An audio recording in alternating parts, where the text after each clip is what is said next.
It's Monaco race week, Tim. You froze for a second, the thing froze, and I didn't see that the countdown had started. But anyway, hi. Listen, Tim, I want to tell you about my drive in here today because it's really, really important. It matters to Monaco. Let me tell you. So yesterday, well, Toronto is kind of like Monaco right now. A lot of congestion, really tight, windy, that sort of thing. You can't pass anyone. No. But I was driving in my wife's Honda Fit because my F-150 was broken into yesterday evening, and they didn't really take much. There wasn't much to take, to be honest with you. Thankfully, they didn't take the truck, and I'm getting the glass replaced, so I got to drive her little thing, and I'm feeling the road in a Honda. Yeah, you ever driven a Honda Fit? You are so close to the road, Tim, and you're winding through the streets, and you're like, wow, this is what it must feel like going 40 kilometers an hour, just pulling crazy turns out. Because the smaller the car, the more you feel like I am one with the road, right? Yeah. And I felt like on the way here, I was exhilarated in a way that I felt like I might be if I was a Formula One driver going down that chicane and then into the straightaway in Monaco. So very excited, very pumped up. I feel like I lived it on the way here, and I'm thrilled about that. You need a small car for Toronto, Adam. You do. It's the only way to get around. It's the only way to park. Best. You can't park anywhere. Where else are you going to park? I don't know how you park your truck, man. Like, honestly. Slowly. Very slowly. But if you're looking to park somewhere on the street and you're more likely to squeeze like a little car into a spot somewhere than you are like a truck. So I don't know how you're able. I don't know how you do it. Also, second of all, Adam, I heard you got a problem with Neil Young. I don't have a problem with Neil Young. All right, for anybody that didn't catch this. I was told to bother you about this. Are you a Neil Young fan? I listened to, so when I was a kid, I listened to Crosby, Stills, Nash & Young. And of course. I actually like Crosby, Stills, Nash & Young more so than I like Neil Young on his own. Okay, so first off, Neil Young fans are going to they're gonna be outside your house with pitchforks and flames and I went to a concert, Tim, and so Neil Young has so many hits, and he just decided we're not going to play any of those tonight. And I think I got 3 or 4 of them throughout the entire night, and then there was some B-side stuff, and basically most of it was his new album. And it's funny. He got a good write-up in the Toronto Sun. He got a good write-up in another newspaper. And I was like, you guys were at the same show we were, right? And I think and I don't blame the writers themselves, because it's one of those artists that you're not allowed to say anything bad about. You just can't, because their fans they'll fight you. And the reality was, the performance itself, when he does his hits, he can still do them. He's 78 years old. That's really impressive, right? Really impressive. But when you aren't playing a song that I know and you have 50 years of back catalog to pull from, that's frustrating. Especially when I didn't spend it. It was my brother and sister-in-law bought us tickets, $100 per ticket for the lawns. To sit on the lawn. We didn't even get a chair. So yeah, anyway, that's the story. And so I'm glad that you're not a hardcore Neil Young fan and not lecturing me on, you should like his new music too. And it's like, no, I don't have to actually. Well, I was just going to ask you, we'll get into the racing in a minute for everyone who tuned in. And for those listening on the opposite side of the world, because we have a lot of people who live in Europe who listen to the show, Neil Young, big Canadian rock sort of legend, icon, North American, I would say. I'm sure people in Europe have heard of Neil Young as well. But if you were into the 60s Woodstock era movement, you'd know Neil Young, Buffalo, Springfield, some of that stuff. So go ahead, Tim. My question, Adam, is the new stuff good? It's fine.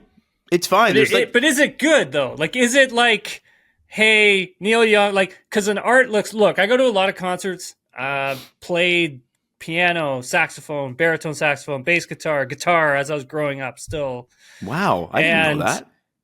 Look, music to me is extremely important, But for an artist, you can tell if they really dig it. Like if they like their new stuff and they go to a concert and they're like, we're going to play some new stuff. And they're very confident with it.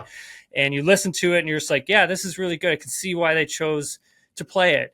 But then you know that there are other parts of that new album or whatever they shy away from because they know it may not be for the crowd that we have in front of us because these folks paid a lot of money to come and see us, and we want to make sure they're entertained.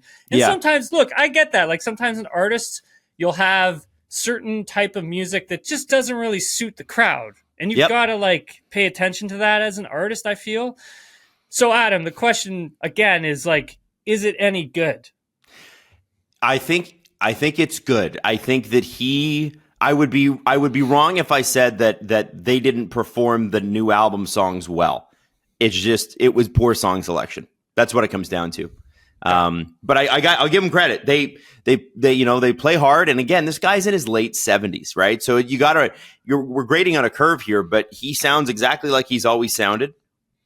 And Crazy Horse sounds as grungy and dirty as they always have, and that's great. That part's great. So yeah, Tim, I know what you're saying there. It's like we're playing this new song, but we're not really confident in this new song. Yeah, and it's just like we don't really they were know completely confident. Okay, well then, he must know that folks like it. Folks like the new stuff, so that's probably why he played it. But again, or they paid and they didn't check the set list beforehand. Yeah, I was just going to say that part. But those listening, if you ever come to Toronto, Budweiser Stage is a really cool place to go see a concert. It's outside. It's like on its own little island out in the middle of, out in Lake Ontario. It's a really beautiful place to go to a concert. Going to see the War on Drugs there in September. I like them a lot. They're great. Oh, yeah. Their first album especially was awesome. Oh yeah, he's very Bob Dylan sounding. The lead singer. It's great, man. I love the War on Drugs. They're great. Yeah, they're good band. Sorry, okay. Digress. Tim, you're going to have to do a saxophone. You're going to have to do a little saxophone session for us on this show. Oh, dude, that was a long time ago. That's a long time. Like guitar now, like saxophone, like, I was going to say, we're going back 20 years. Did you meet your girlfriend in a sax bar, just ripping it? I did not. We met at the Vancouver Auto Show. Yeah, really? She was a representative for a very big-time car brand, and I was the brand ambassador for that big-time car brand. So that's how we met. Oh, that's very cool. What a story. I like that. How long you been together? She was the only one that could she was the only one who could get the okay, so I don't know if you've got it. I don't know if you ever had this on your car, Adam, but like there's an option where you can wave your foot underneath the back of a car and the trunk will open. So let's say you have grocery bags and you're coming out of the grocery market and you're like, oh, dang, I can't get my keys. And so I'll stick my foot under here and it'll open the trunk. Yes. And so it does that. And she was the only one who was able to get that damn trunk to open. And oh my God, dude. Like the president of the car brand was there, and we're all just dying laughing. She's the only one who could get it to work. Amazing. Like none of us. I was like a brand ambassador, and I couldn't even get it to work. I'm pretty sure I know the brand, but I won't say it. I'm pretty sure I know. They haven't advertised it for a while. We'll put it that way. Well, I don't think they ever did, but they eventually ended up getting it working, and it works awesome now. I mean, like, I think like everything that car brand has is like, I would take one of them in a minute. Like, you didn't even ask me twice. I'll take one of the cars in a minute. Yeah, absolutely. So Tim, Monaco race week, and I think it's important that we mention that we are going to be live streaming, sidecasting the Monaco Grand Prix. Yeah. We won't, and I always love in the comment section, people are like, how come you can't just show the game or the race or whatever? It's like, well, because we don't have billions of dollars to buy the rights. We won't be doing that, but we are going to be. We do that. No, we're definitely not going to do that. But we are going to be watching and kind of commenting on it as it happens. And I think the fun part about a sidecast, or I guess in the industry, they're called megacasts. Is that what it's called? Know that. Yeah, I didn't know that. The other day, somebody was like, well, you guys do a lot of megacasts. I'm like, well, what's a megacast? But anyway, we just call them side streams. But basically, we're going to be able to run you through and talk about the most relevant part of the actual racing in Monaco. Because, Tim, it's so difficult to pass with these cars being as wide as they are, especially the way Max could take a car half that size and make it look that size. He can drive so wide sometimes and really hold people back. He's a very good defender. But, what'll be fun is to have your insights on what's happening when and why through Q1, Q2, and Q3. And I think we're really excited about that. Now, what cars? Starting from the top, we obviously know we go in every weekend. Red Bull's the favorite. What's interesting at Red Bull is the two sort of main points of contact with the media. The two leaders of the team both think a different team will be their main challenger this weekend. Yeah, that's true. Yeah, Helmut Marko thinks that Ferrari's going to be very strong and be their closest competitor this weekend, while Christian Horner's on the opposite side of that coin, and he thinks McLaren is going to be the stronger team. It is that close. I mean, so I can understand why both of them are choosing different teams, and Red Bull bringing a track-specific upgrade for this weekend. So for those listening who don't know what that is, essentially it's going to be a rear wing for Red Bull, and I'm assuming beam wings as well. And essentially, this rear wing is specific for Monaco. Now, usually when a team brings a track-specific upgrade to a car, it usually means they'll be able to use it again somewhere else down the line, because we are in the cost cap era now.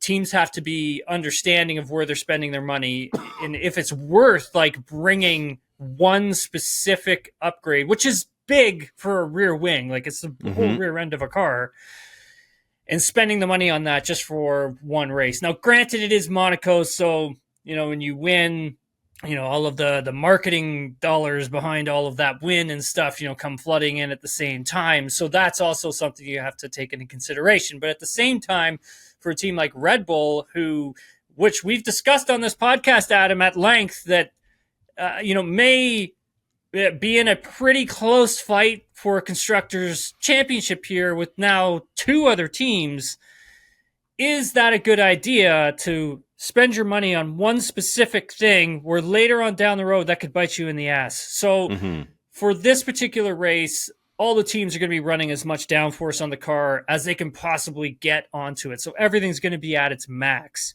A lot of grip. And a lot of grip. You're looking for grip. You're looking for, and specifically for qualifying, which you and I are going to be commentating on, is essentially you want to make sure you're prepping the tire properly and getting the tire ready and in the right window so you can nail that one qualifying lap that you're going to have an opportunity for. Traffic is going to be a problem in Q1 and Q2, there's no doubt. So you're going to see some drivers are going to get screwed by that. And you're also going to see some drivers who are really great drivers not do well here simply because of that tire prep that I talk about. So Friday's practice sessions are going to be extremely important. I would say for this entire year, this is the most important Friday and Saturday of the whole year. Not Sunday, but Friday, Saturday, Adam. And so, when you get the chance to, on TSN in Canada or Sky Sports elsewhere or F1 app or however you watch free practice and watch what they're testing. If you're really nerdy about this, and I know free practice can be hard to watch because maybe you're at work, but it's something that is so great to have on in the background while you're doing work. It's just like having a podcast on. And you can kind of listen and look over, because there's lots of times where things aren't happening, but you're hearing the announcers kind of talk through, and you're watching the teams work through what the track's going to be, how the tires are going to react this year. They're going to talk about weather reports, because rain is always a threat. And in the last couple of years, we've had some pretty massive downpours. It could be again this year too. Could be. Oh yeah, is it in the forecast? Yeah. And I love this week because they always do that beautiful shot from the mountains in Monaco down into the harbor, and you just see all the super yachts rolling in. I can't imagine what the docking fees must be for those yachts for this weekend. Just must be bonkers. Outrageous. Oh, outrageous, Tim. But the excitement around it, even though the race isn't usually great. It usually is a bit of a tour. The excitement around this race just can't be matched. There's something about this race that feels Formula One, but feels classic Formula One. Why is that? It's the glitz and the glam of the Principality, Adam. I mean, everyone's rolling in from all, corners of the earth to see this thing. So you're going to get lots of celebrities showing up, lots of athletes. I believe we've seen Tom Brady there in the past. people come to this event because of that, right? It is a crown jewel event for motorsports at the same time, and so there's only about 3 of those in motorsports, crown jewel events, and so this is really important. It's important to get a win here. I mean, if you can win here, that's huge to have on your CV. Like, that's right up there with like an F1 championship. You know what I mean? Like, maybe not as close, but it's still very, very important. Did you win a race or did you win at Monaco? Right? It is a step above. Yeah, for sure. 100%. And there's just so much that goes into trying to get a win at Monaco. You have to be perfect the whole weekend. If you have you were mentioning free practice sessions there, Adam, and it's like, they are important to watch because you can kind of see how a driver builds the confidence, like gets the confidence to nail a push lap. And you can also see the driver get the car into a balanced window where they're happy with it. So let's say free practice 1, they may struggle the first 30 minutes, but then as you get 25 minutes left to go or whatever, you start to see the car come to life, or you start to see the driver being able to push in certain areas a little bit more. And so that, to me, like, speaks of where they're at with the car, where they're at with their confidence, because with Monaco, confidence is everything, and the driver makes the difference in Monaco. So if the driver can get confident with the equipment that they've got underneath them, then going into qualifying, you're really going to see some stuff. So that's why I say, like, Friday, Saturday in Monaco is probably the most important Friday, Saturday we see in Formula One all season long. But yeah, like I said, I really encourage people to tune in to free practice 1, free practice 2, free practice 3, because you learn so much in those moments. Like free practice 3, towards the end of it, you'll start to see, okay, who could be in contention in qualifying for pole positions or moving on to Q3 or being strong. So they are important to watch. I know some folks practice. It's just practice. I'm like, it's not just practice though. It's fun. Not. Like, it's also fun to watch. Yeah. There's so much more going on. Like, there is just so much, you as an F1 fan, obviously, and then obviously on top of all that, I got to cover it. It's just, you get to see the evolution of the weekend for the driver. Now, can you name the podium from last year's Monaco Grand Prix? Let me see here. We had Verstappen, Alonso, Ocon. That's correct. Yeah. And isn't it funny to think how one team has continued on and 2 teams have had some struggles since then? I mean, you could argue that last year's Aston Martin second place finish at Monaco was the highlight of the year, and it was a good start to the year. But they did the upgrades that they did afterwards didn't quite take the same way that they had hoped. And they ended up finishing 4th, but they were a real threat at first to finish 2nd. I mean, they really did. Yeah. Like, it was amazing what they did. And then Alpine, which looked to have a strong car in 2022 towards the end, looked to have a stronger car last year, and it's just fallen off a cliff. Although there are some signs of life in the last couple of races, hard to imagine a pole or a top 3 like that this year.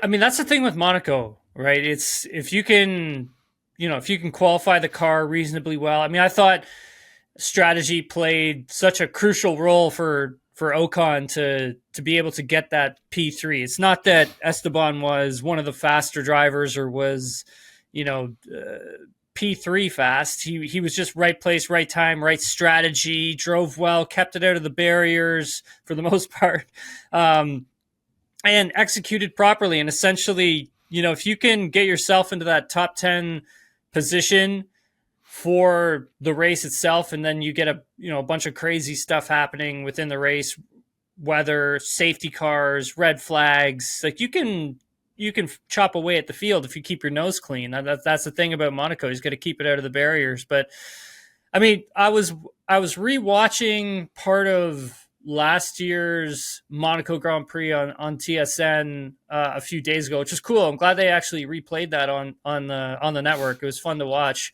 And I was conversing with someone on Twitter, one of our listeners, and they made a good point but then my about like just how kind of critical all the yellow flags were, and when the rain came and all that kind of stuff. But then I made a point of like, well, look, like when Kevin Magnussen like parked it up at like the second last corner, I mean, safety car had been thrown then, that would have changed the trajectory of that entire race. Like the whole thing would have been flipped on its head.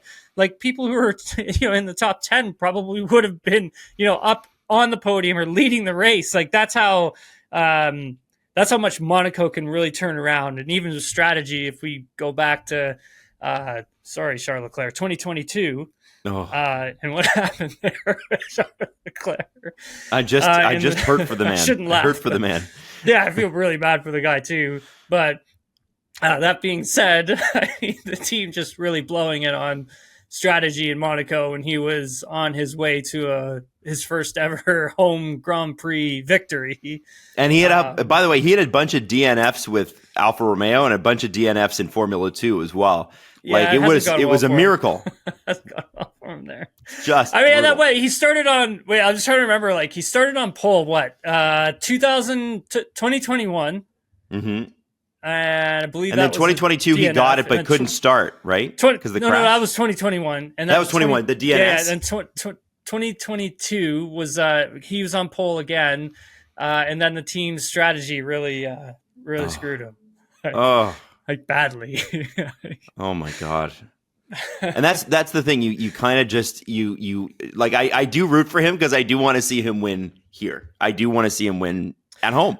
Well, he did win the F1 24 what was it, the 10 racers the EA Sports race one yesterday. He did Which win is crazy. that. And that was around Monaco too, so I kind of tweeted out, I was like, hey, you never know, right? Like this could be Charles Leclerc's weekend. And I'm thinking, could be. Helmut Marko's backing that up with, Ferrari's going to be strong here. And I'm thinking, all right, let's go, Charles Leclerc for the victory. You know what? As a McLaren fan, I would still be down. I would still be good with it because you want to see that stuff happen. It was like, I want to see a celebration like we saw in 2018 when Ricciardo won. You want to see somebody who's just pure joy winning this race. And Max, God love him. He's done it. When he wins a race, he's like, I've been here. And he has. I mean, this could be his 60th race win, which is really unbelievable. When you look at it, it really is a spectacular amount. Because, the last time, Tim, he was in Monaco when he won, it was his 39th. Yeah. And that's how many races he's won in the last year. That's crazy. Like, I mean, his percentage of winning is off the charts. We did a feature of it on TSN, like what's his percentage of wins compared to other past champions, and he is like the highest. So it's, I mean, that just shows you how dominant he was last season. This season, obviously, I think will start to become a different story the more we get into it. But again, like it just shows you like he's on top of his game. You go back to Imola and we discussed it on here, and like he was, Max was incredible. Like that was all him. Like that wasn't the car. That was Max. Like Max really dragged that win out. I mean, if there had been a few more laps and McLaren had done things a little bit differently, or Lando had done things a little differently, we would have been talking about a different winner, I think. Same with Ferrari. I mean, they were having a lot of battery issues in deployment with their car. I don't think necessarily that will affect Ferrari this weekend. Straights aren't long enough, but if you go back to Imola, for sure, we would have been talking a whole different story. But again, I digress. Like, I think for Max, I mean, obviously we talk about him at length of just how great he is, and Monaco really shows you how great a driver can be because it is such a driver specific track, Adam. They make the difference. So, I mean, if Charles Leclerc is hungry enough and he's going to be able to get the car underneath him, I definitely could see a Charles Leclerc victory. He's great here in qualifying. He always is. Yes. Spectacular in qualifying. Yeah. And there's that really famous, and I think this was 2022 because it was sunny, that really famous sort of just inches from the barrier along the back straight where there's the chicane and swimming pool section. Swimming pool. That's it. So all the corner names. I still don't know all the corner names. Everybody. I don't have a memory that allows me to do stuff like that, to just pull things. I don't know what it is, but my brain has never worked that way. I can't pull, like, if you're watching a TV show, I've got friends, like Steve's one of them, that if he watches a show, he can remember the funniest line in that show 10 years later. I can't do that. I just can't do that. So I'm terrible with these details, but that little inches sort of shot it's sort of part and parcel about what Monaco is. And I have to tell you, in the EA Sports game, like in Formula One, I think the last one I bought was in 2022. I hate that track. I can't stand it. Because it's so hard. It's very, very difficult, especially for a hack like me, not to screw something up. There's so many little details. So, Tim, this track feels like a track that lends itself to veterans, to guys who have been there before. If there's 100%. Somebody not in the let's say the top three. So, Red Bull is looking at both Ferrari and McLaren as their biggest sort of, competitors. I would expect Oscar Piastri is going to be a lot stronger at Monaco this year, just because he's got more time under him. Lando's obviously put on a great performance last week. His record at Monaco is mixed, but I think that's also because the car has been mixed.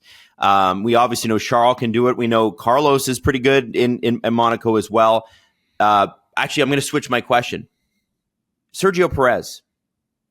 To me, he's the driver to watch this weekend. He had a really bad Imola, and we talked about it on Monday about if he can't pick it up, Red Bull's constructors title is under threat. Perez has won this race. He has pulled on this race. I think he's pulled on this race. I don't think he's had a pole position in Monaco, but he has won it. Remember when you and out-qualified Max and he crashed, right? Yeah, and then he had that crash. I want to say down by the tunnel. So yes, that was 2022. Yep. And because of the Ferrari, strategy snafu, that allowed Sergio to eventually take over net race lead and obviously won. Obviously Max is pissed for the rest of the season about that.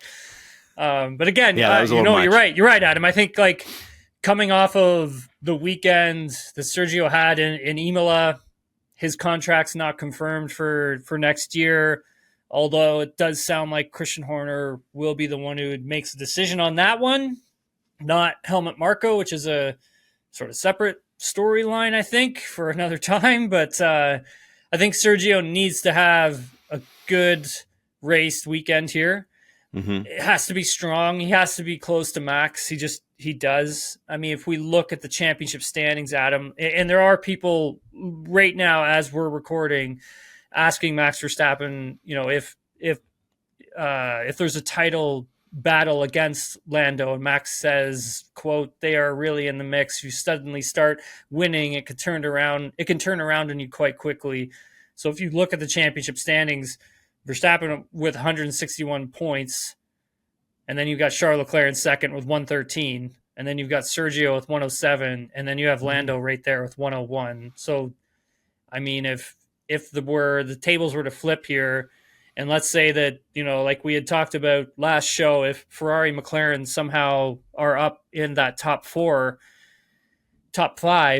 I mean, your constructors is going to start looking a lot different. That narrative is going to change. And then so is your drivers' championship battle, which I can't believe I'm actually saying that, I still, at the end of the day, I think Max is going to win this championship. That's going to put that out there. And it's going to be really close between Red Bull, Ferrari, and McLaren for constructors. But these things can start changing really quickly, and that puts pressure on your team. And so that's where you need Sergio to assert himself, to make sure that he's protecting Max. He's helping to protect their championship leads in both drivers and constructors. And so that's his job right now, right? And he's not battling for a championship, right? They've got all their money on Max at the moment. So, and that's tough as a driver too. I mean, that sucks. But at the same time, like, it's his job, right? Like, and this is what he's got to do. And he wants a ride for next season. I think this is an extremely important weekend for Sergio Perez. Yes. Yeah. And You know what? It was a couple of years ago too. I mean, Drive to Survive even profiled it. It was coming into the Monaco weekend. He had low confidence, and they weren't sure if they were going to re-sign him, and he was able to put a good weekend together. And it really kind of the rest of the way he seemed to get it back together. And that's where I think with Sergio, he's a good veteran driver who suffers from sometimes lack of confidence and getting a handle on some of these cars. At least that's what it seems like from the outside. Charles Leclerc was asked, what would a podium at home mean for you? And he responded with not much. Oh, stop it, Charles. Second or third is not something that excites me. Oh, get out of town. I'm sure he'd be thrilled. Get out. By the way, a lot of people don't know this. When you win in Monaco, you're invited to a dinner with the royal family afterwards. And Mark Webber in his book talks about winning Monaco unexpectedly and only having jeans and a T-shirt. So he showed up to a dinner with the royal family with jeans and a T-shirt on and was relentlessly made fun of for it. But very Mark Webber of him, I think. I got to get him on this show, man. That's the last thing I do. I got to get Mark Webber on this show. Tim, I'm dying to talk to Mark Webber. Are you kidding me? Man. Like, I run into him in the paddock and stuff. I'm like, got to do the show. Got to get him on here. Get him on here. He might have the most chiseled jawline of all time, too. Like, it's just still does. Yes, still does. Yeah, like when they show off like what a Chad is on the internet, like that meme. That's Mark Webber. That's Mark Webber's chin. So. I talked about veteran drivers and how important they are. Out of the outside of the top three, we got 7 other teams that are having varying degrees of success. And it's interesting because you seem to have a top 3 this year that are pulling away. And you've got Aston Martin, Mercedes in the same category. And then I think you'd have Racing Bulls and Haas in the same category. And then, Williams has really taken a step back. And obviously Kick Sauber and who am I missing? Alpine. Just depressing. With Alpine, the way they've fallen. Yeah. Who do you think of the drivers from those teams has a shot at something like 5th place to really surprise? Like, who do you think's really going to pull it out? Like in this, specific weekend, if we're looking at like that bottom 5, so championship order would be RB, Haas, Alpine, Williams, Sauber. Yeah. Who can surprise? I think Alex Albon can for sure. He's a great qualifier. And I think if he gets the car and the understanding and the confidence, he'll be great. Same with Esteban Ocon. Hulkenberg lately, Adam, for just like him in qualifying's lately, amazing. He's been unbelievable. This is the best he's ever been in qualifying, in my opinion. He's been fantastic how good he's been. I would also go with Daniel Ricciardo as well, just because of that experience factor that you spoke of. Same with, Yuki's been awesome too, so watch out for him. But Daniel, obviously he's won here, right? And he almost won twice. Don't forget that. So I think for that, like, Ricciardo goes well in Monaco for the most of the time. I'm trying to remember what year it was. If it was 2019, I think it was, where he was missing like a couple gears, and he had Sebastian Vettel breathing down his neck for like 30 something laps, and Daniel had to drive the car completely differently in that last stretch to keep Seb behind him. Couldn't make one mistake. Came away with the win. I think he said redemption day or something like that. I can't remember what his quote was, but it was awesome. But yes. I think Ricciardo is also another driver to watch out for here. Yeah. Well, and I like that. The more that we get into the season, the more I think, and I'm going to call them Racing Bulls because I hate the V carb name for some reason. Just say RB. RB. The RB team. RB. The more I see that pair, the more I think they should both be back at this team next year. And it's interesting because there were rumors this week, Tim, about Yuki Tsunoda, because there seems to be a reluctance to bring him up to the Red Bull senior team. And I think part of that is probably due to the Honda partnership and the fact that is ending. And they're a major backer of him, and Honda wants a Japanese driver on the grid. The second thing is, I don't blame him or his camp for saying, hey, wait a second, we deserve a shot when you look at how great he's been this year. However, I've heard that Haas's name has potentially come up as a potential Yuki Tsunoda landing spot just because of how competitive they've been. I definitely believe that as well. And you do? Yeah, for sure. I mean, I think like that seat of Kevin Magnussen's, Adam, is open for business, in my opinion. He's really struggled this year. And I like K-Mag, and I like him as a driver on track. I appreciate how aggressive he is with his competitors. He's a racer's racer, and I love that. And so I think Haas as a team, you have to compare where the two teammates are. I mean, also at the same time, Kevin's done a great job of defending for Hülkenberg so he can keep points in certain races.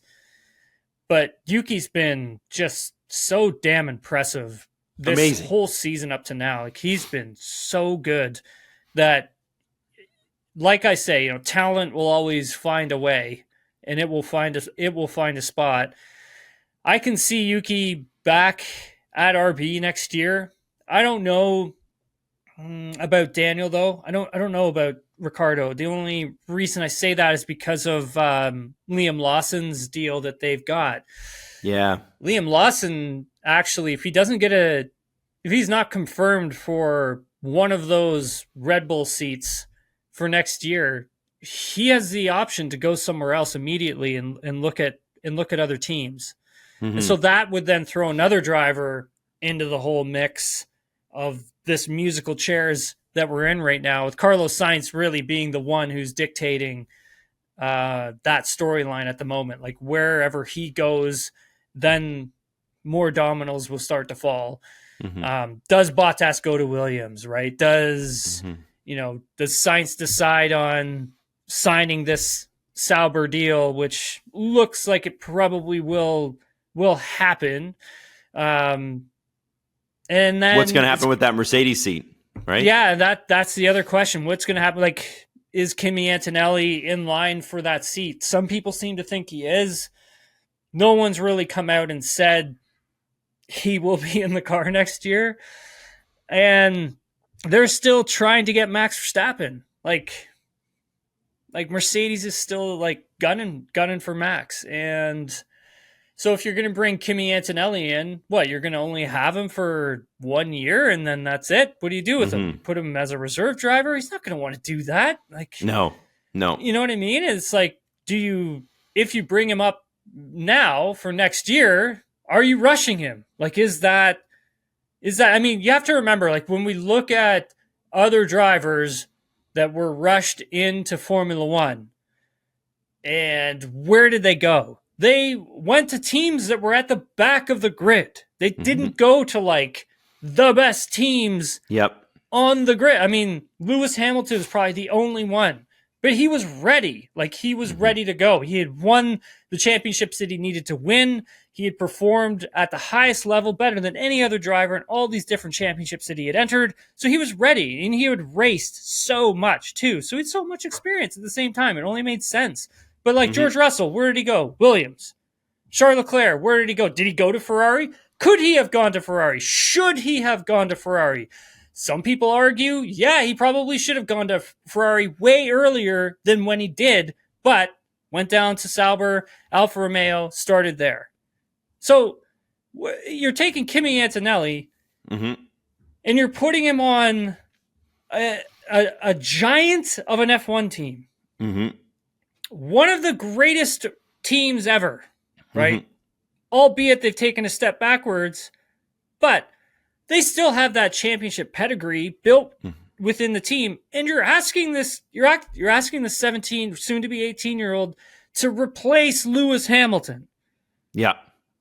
Now, Adam, is that fair? And at the same time, if you're Toto Wolff, does that make sense to you?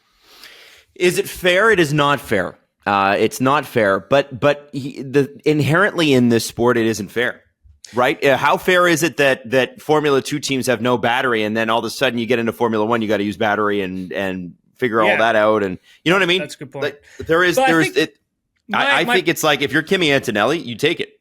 You take it. Yeah, absolutely, you take it. But my point being is that, do you want Kimi Antonelli to be the superstar of the future? You look at Max Verstappen, same thing. Where did he go when he got into Formula One? He started at Toro Rosso. Yeah. Like, you bring your young drivers in. I think you try to find them a seat further at the back of the grid. They're not under as much pressure. They're there to learn. They're going to make mistakes. So let that happen further on down the grid, where they're not overcome by pressure from the team, pressure from the media, and pressure from everywhere else. It's like, people need to remember, Formula One is basically pushing everything and everyone to their limit. Car, machinery, technology, and work personnel and drivers. Everything is being pushed to its maximum, right? There is no take a shift off. There is no, hey, have a 30-second rest on the bench before you go back in for this next play. None of that stuff. If you even take 30 seconds off in a Formula One car during a practice session, forget it. Forget it. You have to be at the limit, at its peak, as soon as you leave pit lane. And a driver like, Kimi Antonelli, you're either going to do one of two things. He's either going to really shine, and he's going to be spectacular, or it's going to go in the opposite direction. Because there's a lot of pressure at that team. There's going to be a lot of pressure on his shoulders. So I just not too sure what Toto Wolff does with that second seat. It's a big decision, but let's see what happens. If they feel that he's ready for it, then... Well, I know Williams is screaming and yelling that they're not the second Mercedes team, and that's fine. That's a great point, though, Adam. I mean, they're not. I mean, James Vowles has come in. He's taken over there. They've put in a young driver program. Their young drivers aren't ready at the moment to make that step, and Logan's still working away at it. And I think, Logan needs some more time because I think every driver needs about 3 years in Formula One. I've always said that. And it's kind of like, if you're James, you're not going to take Logan back. Like, what's your next best option, Adam? Like, what are you doing? Well, I mean, I think you're getting, if you want more experience, you're going Valtteri Bottas for a year at least. But, I can see why he'd be appealing to Mercedes as well, right? Where you keep Kimi in Formula 2, assuming he doesn't win. And then, in 2026, new regulations. And you bring Kimi Antonelli up. He's closer to 20 years old rather than 18. It's a lot. It's a lot to put a kid in that spot. And, a team like Haas, who will probably end up with Oliver Biermann from Ferrari. Yes. And ended up with Mick Schumacher before from the Ferrari Young Driver program. It sort of makes sense for them because they are a kind of a slapdash, throw it all together team. Not to insult them, but that's literally their business model. It's like, we're gonna buy all these parts and we're gonna put together the car and we're gonna make it work. That's how they do it. And that was the ethos from day one with that team. And bringing a guy like Oliver Biermann in and then bringing in a really good first driver makes things easy, for Haas. And I'm going to compare Haas to Williams in a second here, because if, let's say it's Yuki Tsunoda and he goes to Haas, he's the number one driver. And Biermann gets to learn from him, but also compete against him in probably for 2 to 3 years. Maybe Lewis Hamilton retires, and if he's good enough, he moves up, right? That's how this probably should go.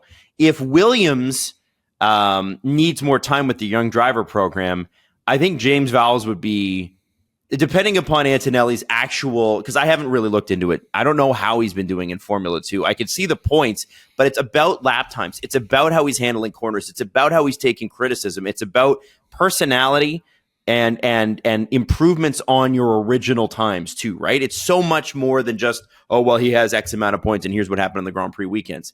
So I get what James Vowles wants to do, right? I get, Logan Sargent has improved.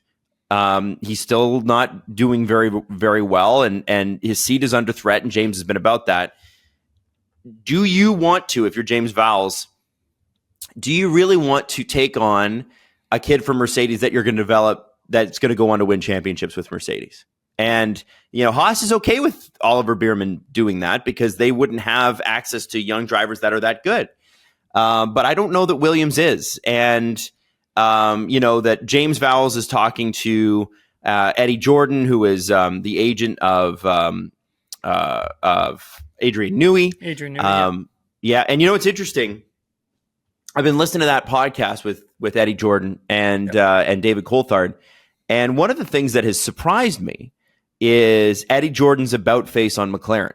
And I think he had some suspicions about Zach Brown. I think that obviously the way that the Honda exit was handled, maybe some other things that Zach has done along the way, because Zach has had to be vicious. McLaren were in a terrible spot when he took over. The interesting thing I'm hearing is Eddie's really warming up to what's going on at McLaren. And it makes me wonder if they're a sneaky pick for Adrian Newey. Just a thought, but it does make me wonder. He's saying there's absolutely no way, by the way, that Adrian's even close to making a decision. He just bought a boat. That's the 6th team, is what he's calling it. So that means there's 5 teams talking, and you have to assume that is Mercedes, McLaren, Ferrari. Williams has said they're going to do it. Who's the 5th team? I don't know, but it's interesting. It's interesting. It'll be fascinating to see where he ends up. I mean, he's, like I've said, I think it's going to be Ferrari if he does decide to come back to F1. Pretty confident in saying that. I mean, I don't. Yeah, I just think they're going to be aggressive. I mean, Frederick Vasseur has been hitting home runs at him. Oh, he's been unbelievable for the last 12 months. Just recruiting, going on this massive recruiting process, and he's been doing really great with the individuals he's been able to bring in. So you would have to assume that he will be able to get Adrian in through the door. That being said, I think any team would love to have him, right? Like any team would.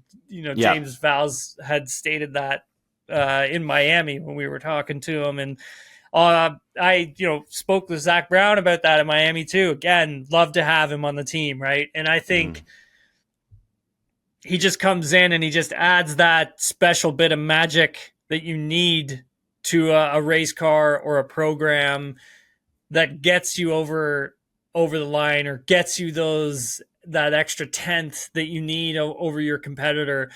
Jumping back to Kimi Antonelli, was 10th in the sprint race last weekend in Imola, and then in the feature race he managed 4th place.